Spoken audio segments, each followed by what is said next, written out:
Are you frustrated with drawings of architecture that end up looking flatter than you want them to be?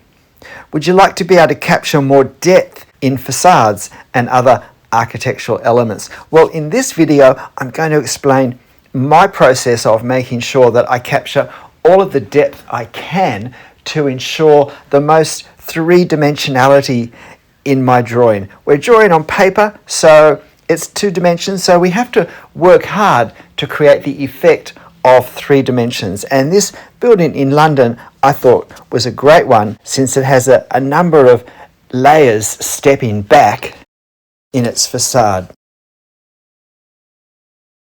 The thing about depth is that we need to have what I like to call the depth lines, the third line that we need to add to the front shape of something that gives the depth if we want to have a place where we can create the illusion of 3 dimensions.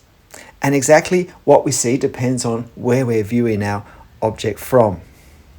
But one of the important ways often of having a sense of depth is in the shadows that the 3 dimensions capture.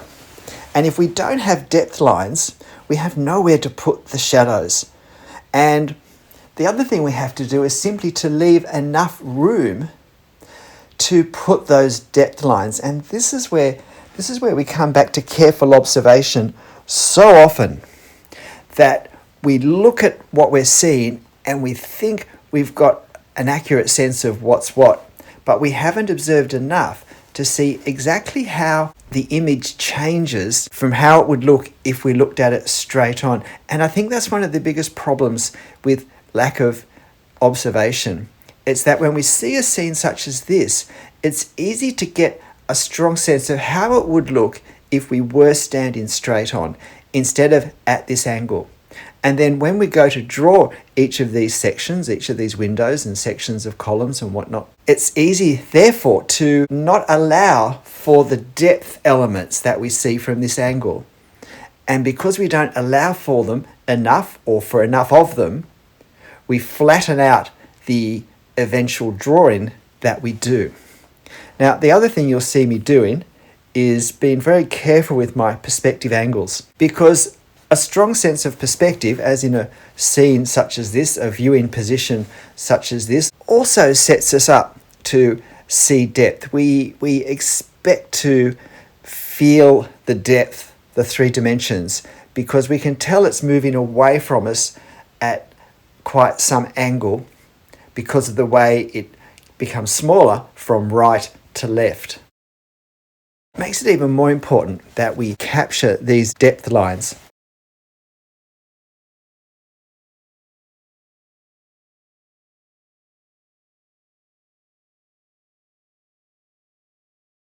You'll notice that I'm doing this freehand in pen, and my method really for any building, not just ones where I'm wanting to work on depth, is to start with a section that I can go slowly and accurately, and then use that as a measuring shape for the next part. And then all of that becomes a shape to measure the proportions, the scale of further bits that I have to draw. And so I started with that central section with the arch and the columns and the entablature on top. And then I went to the left to use the proportions of that entrance area to help me position the next section and leave enough space to do the columns. Now, you might have noticed that I actually went from right to left doing the columns and then the other depth elements until I then positioned the double column, which signified the end of that section. And then I did the same thing in the next section going across. Now, I find this, for me, is a far more accurate way to capture a building such as this. A more common method of drawing is to rough out the big shapes and then divide it up. And that works fine if we're drawing with pencil and we can erase our lines afterwards. It doesn't always work so well when we're drawing with pen and we can't make corrections. Now, if this were a really quick gestural location sketch, I might still do it that way, because For that sort of drawing, lots of extra loose lines can just add to the sense of capture in a moment of the scene. But in a more considered drawing, I can end up with far more lines in the wrong place than I want with that method, because it's easy not to leave enough width as we move across. And so I find that by doing it this way, it works. And once I establish one section, you'll notice that I work hard to get the perspective angles for that horizontal line across the whole drawing as much as possible. Even if I'm only going to draw the next small section, I try and put a dot to indicate that angle right across my drawing, so that I'm always looking at the bigger picture for the angle. It's much easier to get an accurate angle over a longer distance than if we're just trying to measure an angle over a couple of centimeters. The other thing that's really important in this sort of scene is to take into account the foreshortening. Just as our building gets shorter as it goes further away from us, it also narrows faster and faster as it gets further away from us. So the various sections that would all look the same if we looked straight ahead at them become narrower as they move away. And so if we compare the upper left arch window with the upper most right arch window, put them side by side, we can see that, in fact, that one is narrower and shorter. And we also actually get a different view. Just compare what we see in the upper arch window on the left with the upper arch window on the right. It's not just that they're narrowed. On the right upper window, we can see the two columns that are set just in front of the glass. On the extreme left one, we can only see one of those columns. And if we look at the two windows in between, we can see there's a progression in terms of that hidden column coming into view. So it's really important to realize this. We're not just drawing the same view compressed. What we see is different, and we transition between the two extreme views with each window in between. And if we're trying to capture a sense of reality, this is the way we do it, by understanding that this is the principle, which then makes it easier to observe it in the reference. And then we can spend time trying to capture that. And the very important planes to remember when we want to create the sense of 3D are the planes that go back into the structure, those depth planes. And there's often more of them than we think. And so I paid particular attention in this drawing. But of course, as I think I mentioned earlier, if we don't do the lines that go backwards, away from, if you like, the front wall plane, there's nowhere to put the shadows that we see in this building.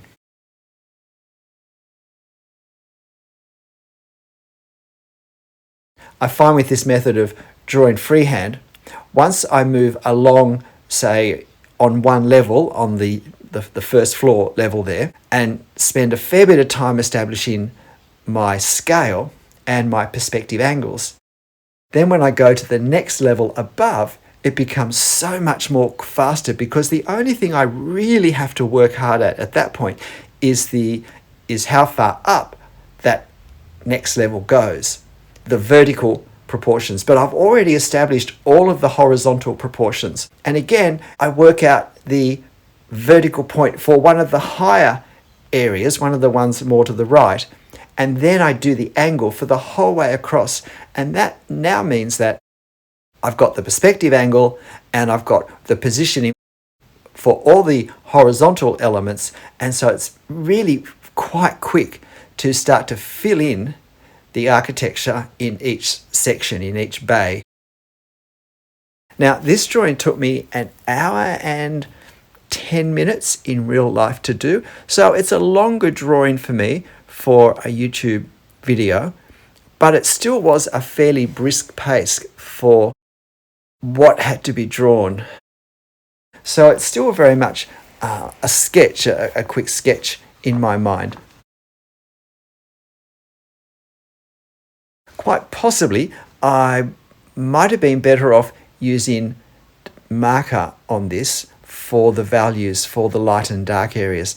I in the end used hatching, but I think looking at how it looks at the end, because there's so many lines in just establishing the architecture, because it is quite a complex drawing, I think by the time I then added lines for hatching over the top of these lines, I think in the end I feel like there's just too many lines there. And it starts to look a little bit precarious with so many lines. You can see my method of checking and cross-checking the angles. What I normally do is put a dot to where I think the angle is, and then I check it, and if necessary I adjust it, and then depending how confident I am from how it looks, I might check it another time or even another couple of times. Sometimes I'll actually then put the line in fairly lightly, and then I'll check that line, because it's still, in most cases, unless it's the uppermost line of a drawing, easy enough to make adjustments if I need to. With these sculptures that sit in between the window sections at the very top, it's another good example of drawing the effect of the detail, not drawing the detail itself. It's really done more by looking at key shapes and shadows and trying to capture those. There was a little bit of detail just to fill in with these windows, and again, these details I'm doing now, they're actually different in every window. In this closest window, we can see all of that square framed window in the center, but on the furthest end one, we only see part of it. And again, the two windows in between transition that view.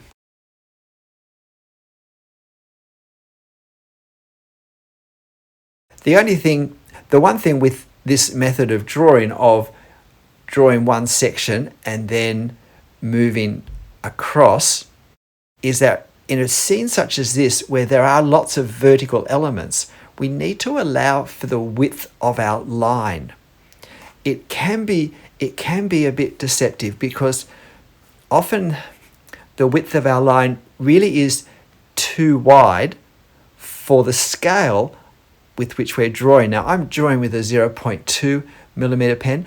I probably would have been better off drawing with a 0.1 millimeter pen, but because I was planning to crosshatch, I didn't want to be crosshatching forever, trying to get some darkness from, in my mind, a very fine pen. So I opted for the 0.2, but yes, we need to allow for the fact that we may have to draw things that look a little bit narrower than in our reference, such as these columns, because when we allow for the width of the ink line from side to side, it ends up still being slightly wider than what we have from side to side in our reference. I hope that makes sense. It's a really important point to allow for that, for the width of our ink. Because the lines in our reference are really not lines at all. They're places where planes come together. So now I start with the hatching. And I'm starting to really wish I'd used my sketch markers to put the tone on. I'm starting to really wonder how it would have looked if I'd done that. So I'm also wishing I'd taken a photo of it at this stage, because then I could have printed off a copy and had a go. So I'm using one of these larger sections of the building to start to explore how I'm going to do the hatching. My principle of hatching is to try and reflect the underlying shape of the object, but also any perspective angles that may be on that object as well. And then I also need to make changes so that adjacent hatching of different objects looks different in some way. You might notice that with the windows, I've slanted those lines slightly And that's to separate it a little bit from the hatching lines up and down to reflect the shadows of those columns that sit in front of the glass and some of the other architecture that casts a shadow on the glass. I could have done all of those lines horizontally, but that would have made this a very meticulous drawing that would have taken a very long time to do. In the end though, there's no right or wrong way to hatch. There are lots of different ways we can hatch, lots of different criteria for selecting which direction we hatch, and they all have different effects. And in the end, it's up to us. We get to choose what we think is the way of hatching that's going to look most effective for our drawing style, and we may even change it from one subject to another. But generally my two principles are reflect the underlying form and reflect perspective angles that are pertaining to a particular plane if possible.